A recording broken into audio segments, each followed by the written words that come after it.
Welcome to Mind Matters, and thank you for joining Dan Ploger and myself, John Krotek. This podcast is where we discuss the critical social, economic, and spiritual issues that affect all of us. We, the people, are in a battle against the forces of entropy, forces that are hell-bent on gaining power for personal reasons, forces hell-bent on destroying the concepts of freedom and individual thought, forces which don't benefit the social order. Thank you again.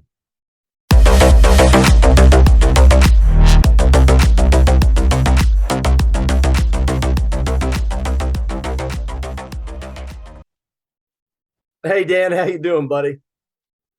Hey, John, good to see you again. Yeah, Roger that. And likewise, trying to wrap my head around the subject for today, which is, does American history still matter? And, last time I checked, we're still living in the United States of America. But I got to tell you, you look around and there's some serious issues going on. We have cancel culture run amok. Everybody's patience with each other seems like on a short fuse. We've got division and divisiveness and all this hateful rhetoric going on, and it's coming from the very top. And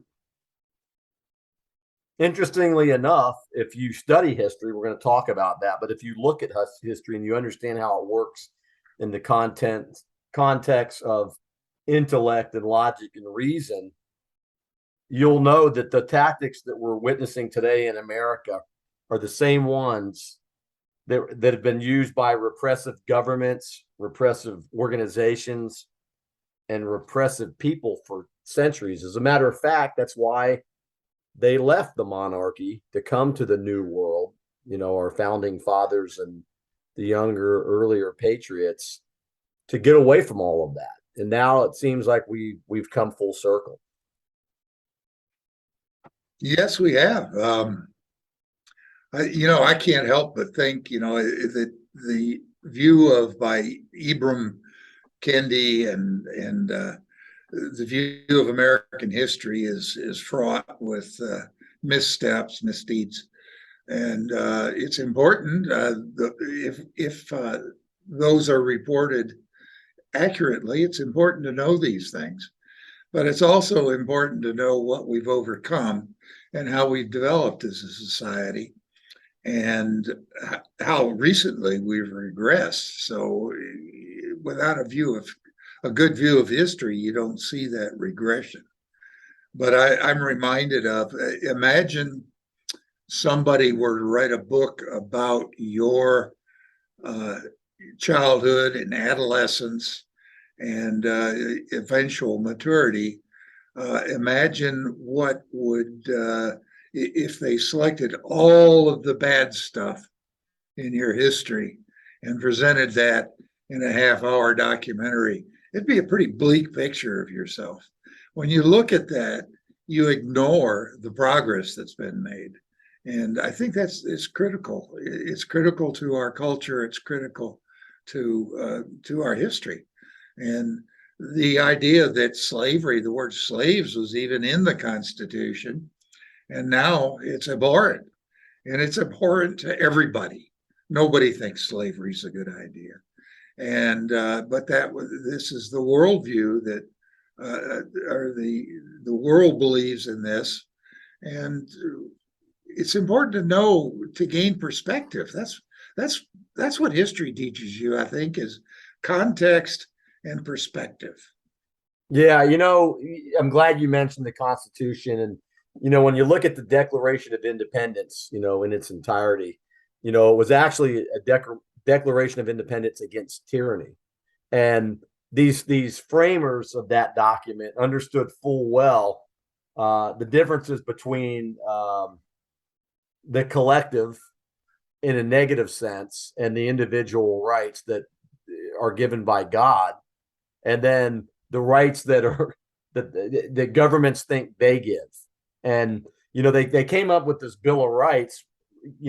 Name one country on the planet Earth that's ever given back to humanity anything like that. Rules of law and freedom of religion and freedom of speech and the right to assemble and the right to petition and redress the government, freedom of the press, the right to a jury by a jury trial for civil cases, against excessive bails and unusual punishments, and then other rights that we have, and then that the power is given to the states.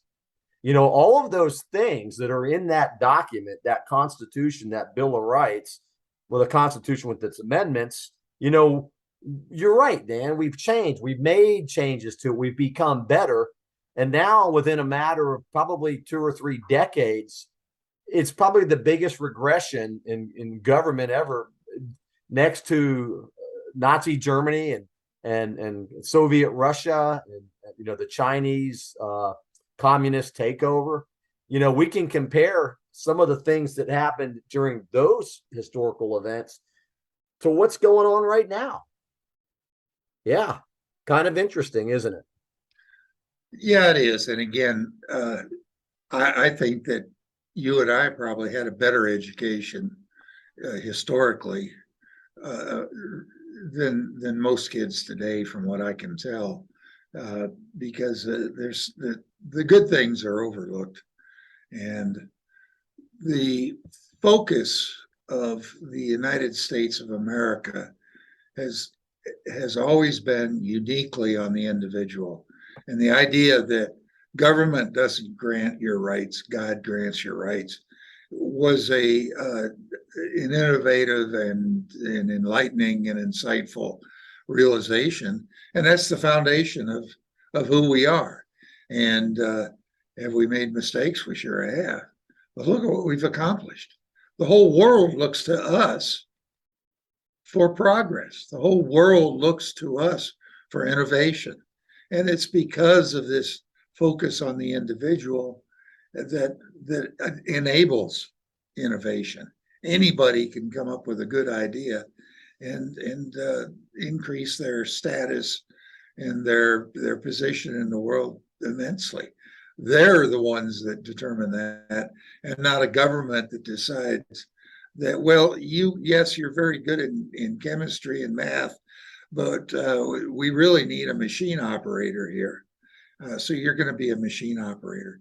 Uh, these are the sorts of things these are the choices that we have to face, and we have to face them now. We have to face them. We have to nip it in the bud right now, and we have to do everything we can to fight this assault on logic, reason, and assault on our history and who we are. And this idea of theirs that to create a race war in the United States is as old as the hills. I think you can look back and I remember Charles Manson. His big deal was there's going to be a race war. Okay, gee, that wasn't too difficult to spread a bunch of misinformation to get everybody excited about this, and now a lot of people decided it's a good idea. The idea that you're going to combat prejudice and racism with prejudice and racism is absurd on the face.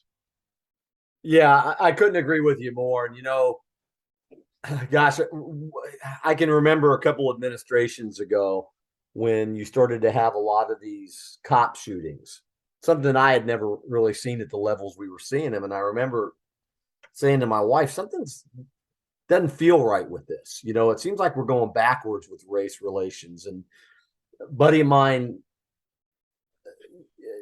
fast forward a year when COVID hit, and then you had all these lockdowns, we changed administrations, and actually it was 2 administrations after that.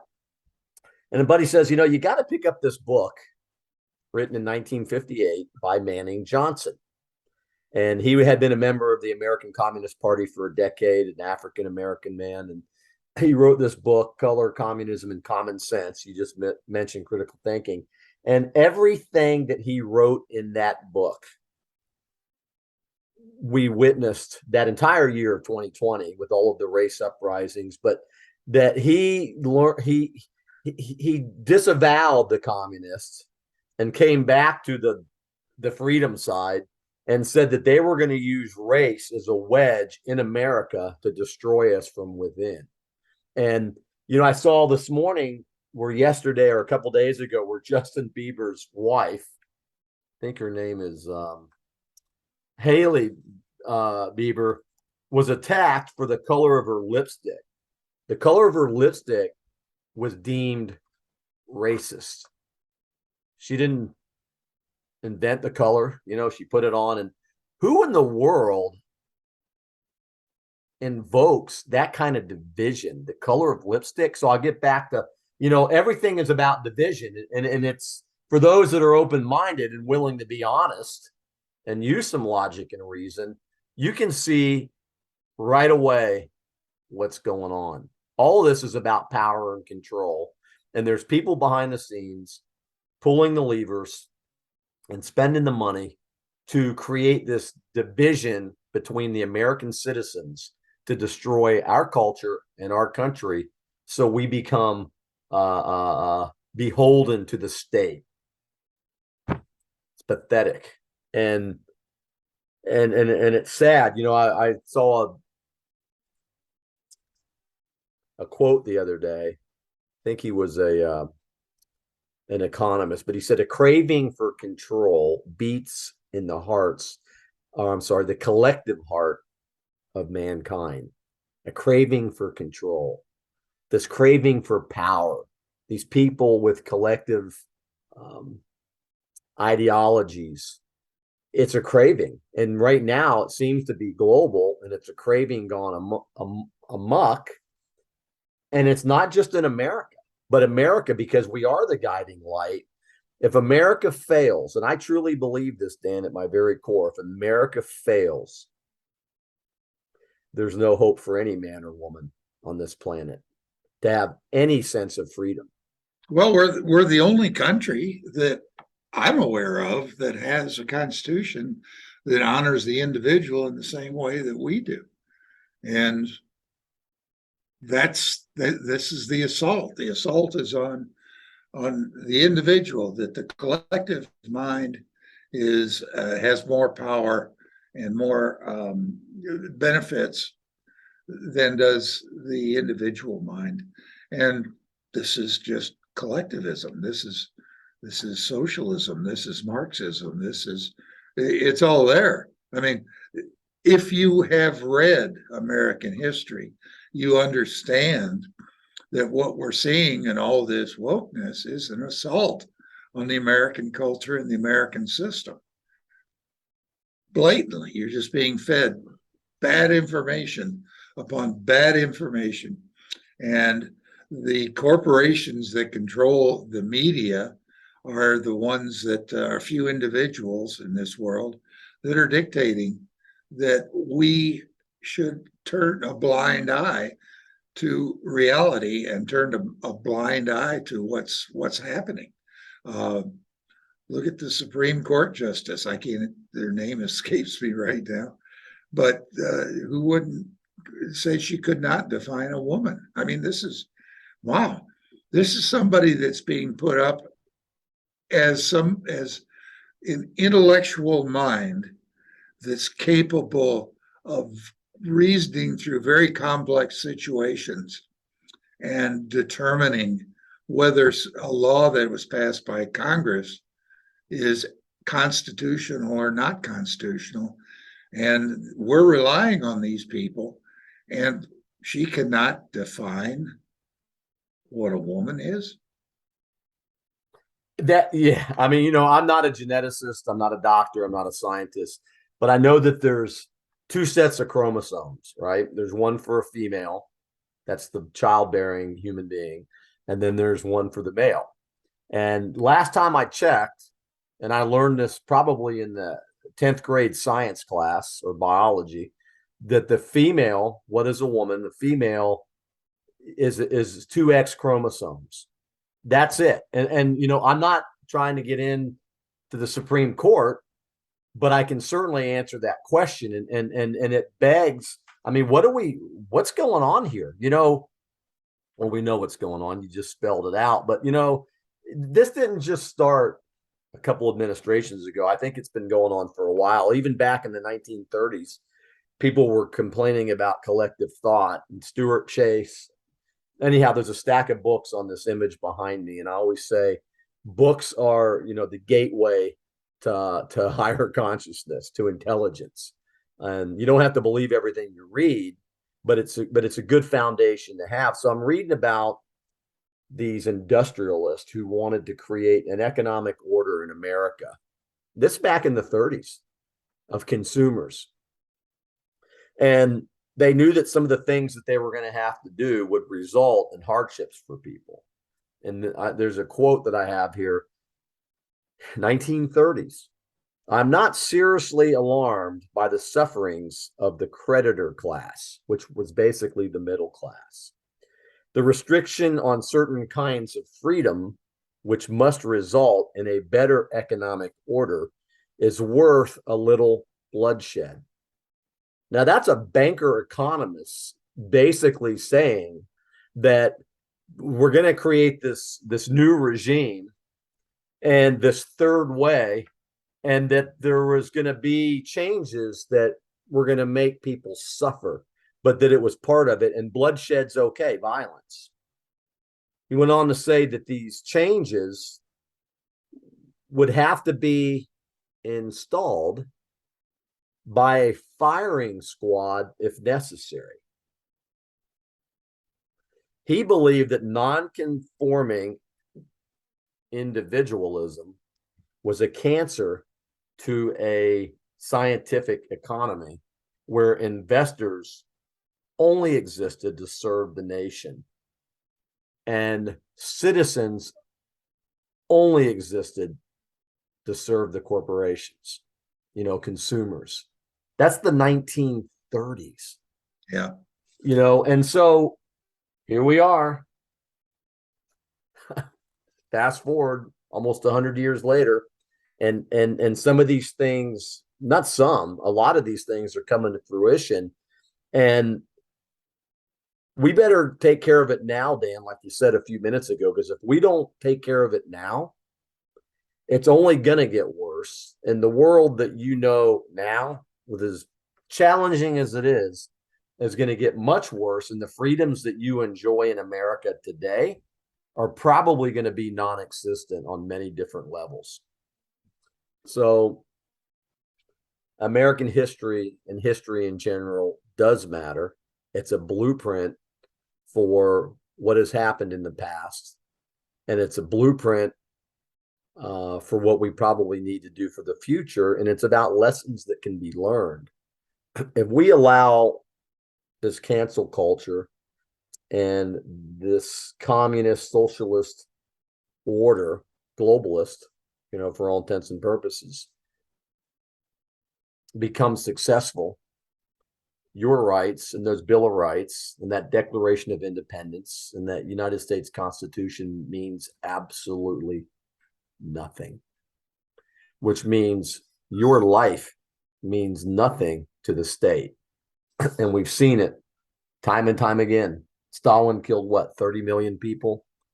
Yeah. The Germans under the Nazi regime, the Germans who gave so many great things to the global society, their leader killed 11 million. The Great Chinese Famine, now they called it, this famine, but it was really about changing the system. Yeah. 30 million people. Pol Pot killed all the intellectuals because they were an anathema to his power and control.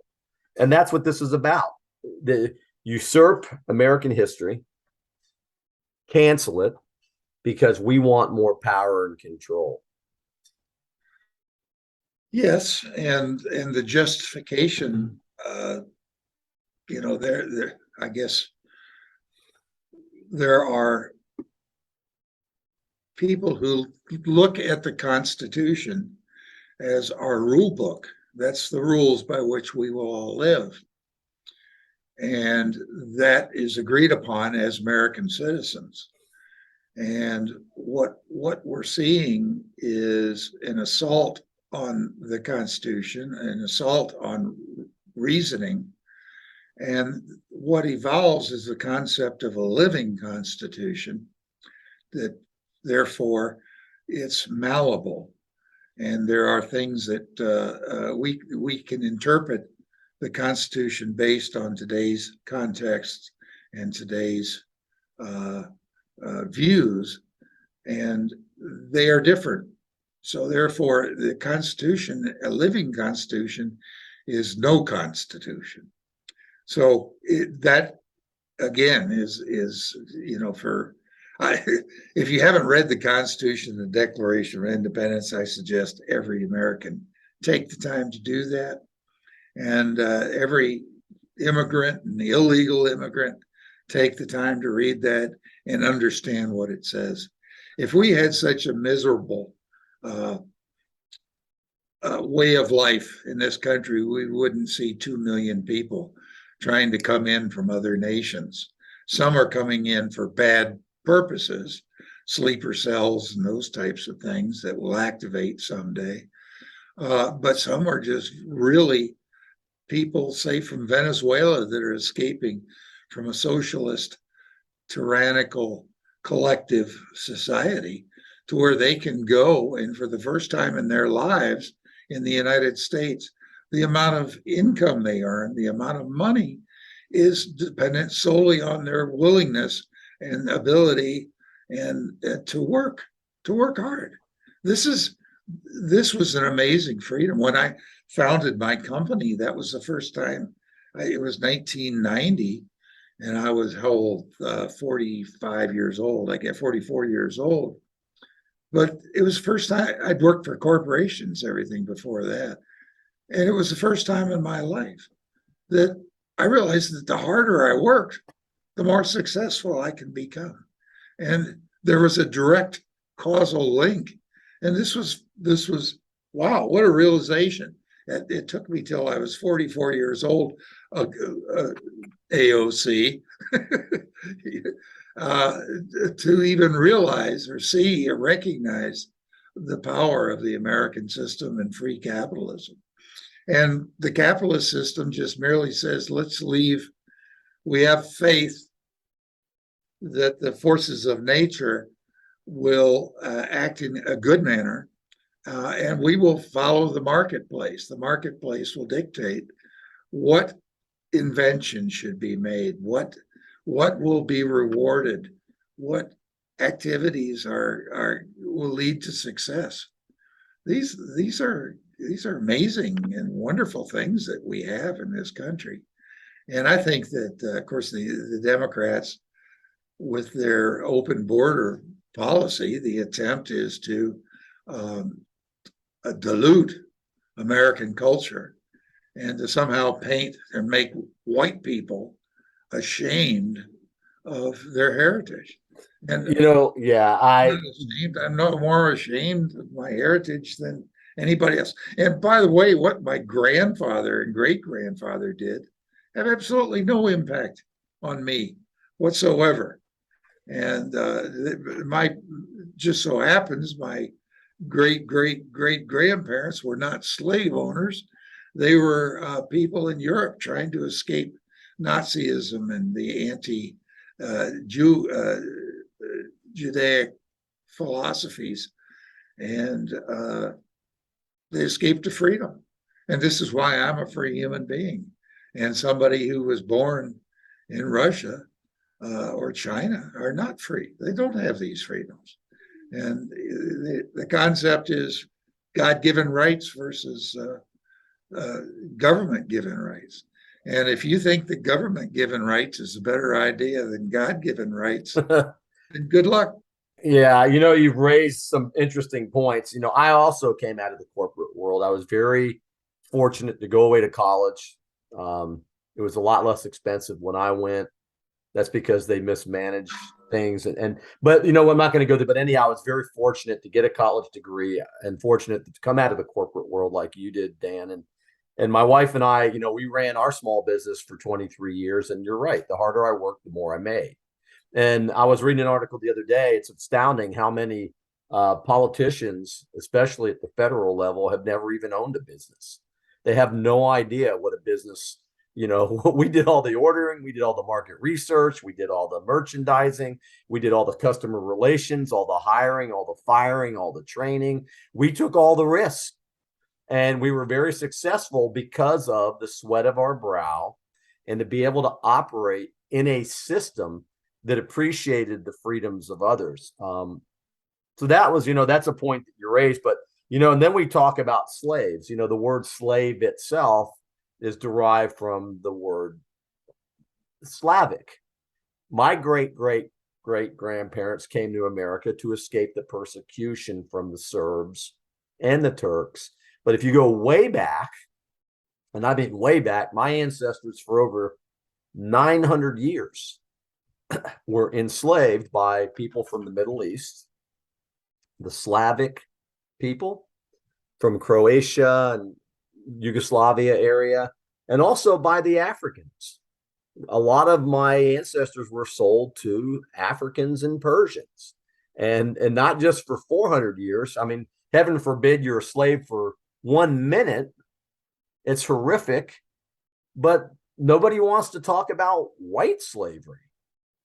And like your ancestors, Dan, they crossed an ocean on a boat with literally nothing. My grandfather didn't even speak English on my dad's side, but he worked in a steel mill and he believed in hard work. He raised 7 children. All of them served in the military, the women too, because he knew that being in Pittsburgh, Pennsylvania was a lot better than living in Zagreb. And my mom's side, Scottish ancestry, Irish. We know about the Irish. They like to tilt the bottle up every now and then, but they were escaping the persecution from the Brits and settled in America in the 1820s. They were poor farmers, owned no slaves, had their farms destroyed by the federal government during the Civil War, never asked for a nickel of reparations. They built it back, and here I am, thankful and grateful and full of patriotism because I love this country. And if they were not able to operate in a free or a free earth society, I'd never be able to enjoy the things that I have today. And it's hard work. And you talk about inventions,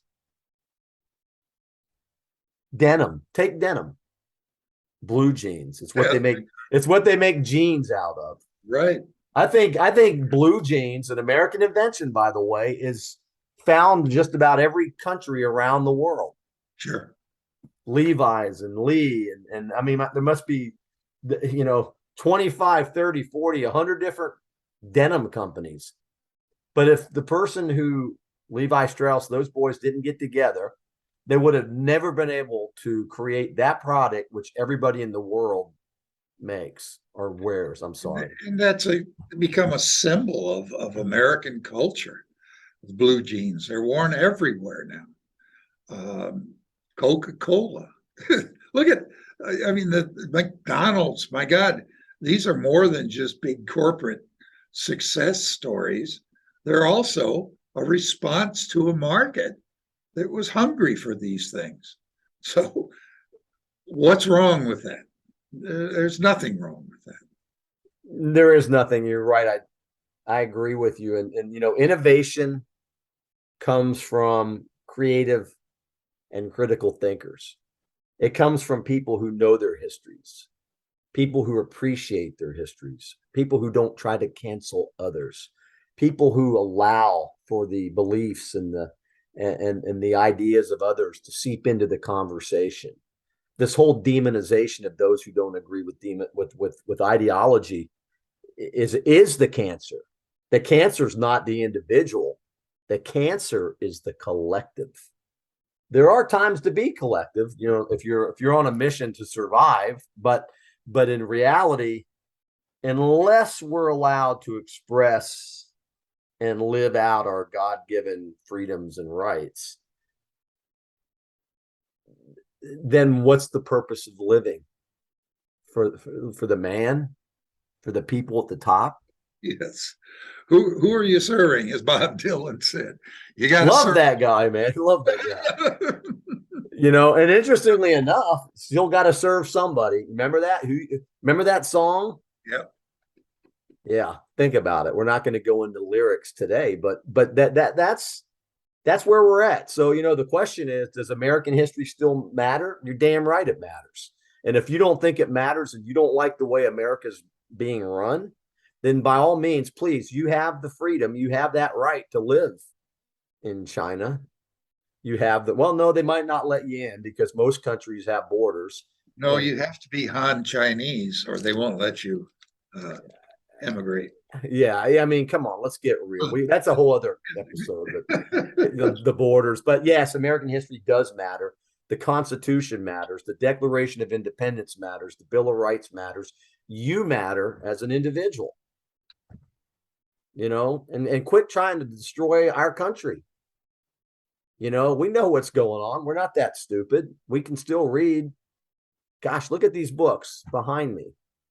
What's the one at the top? As I can read a book. Yeah. I have a freedom to read a book. So I would suggest pick up a book. Get Ayn Rand's, what's that really thick book? Atlas Shrugged. Oh my gosh. Get Ayn Rand's book, the Atlas Shrugged book. She was born in Russia. She knew what was going on. Read the Manning book, Color, Communism, and Common Sense. All of these books are read Game of Gods by Carl Teichried. Oh my gosh. All of this is about the individual and our abilities to use our brains, our God-given brains, to critically think about the things that we're challenged with and to use logic and reason to come up with the solutions. I have the solution for what's going on today. And they may have done something 100 years ago with high treasonous people, but, I'm not invoking or inciting violence.